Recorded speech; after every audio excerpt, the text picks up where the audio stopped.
విడు మొరటోడు అని వాళ్ళు వీళ్ళు ఎన్నెన్ని అన్న పసి పిల్లవాడు నవాడు.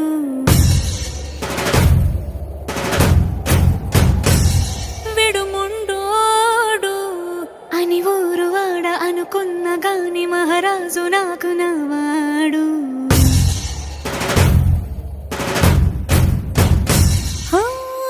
మాట పెడుసైనా మనసులో వెన్న రాయిలా ఉన్నవాడిలోన దేవుడెవరికి తెలుసును.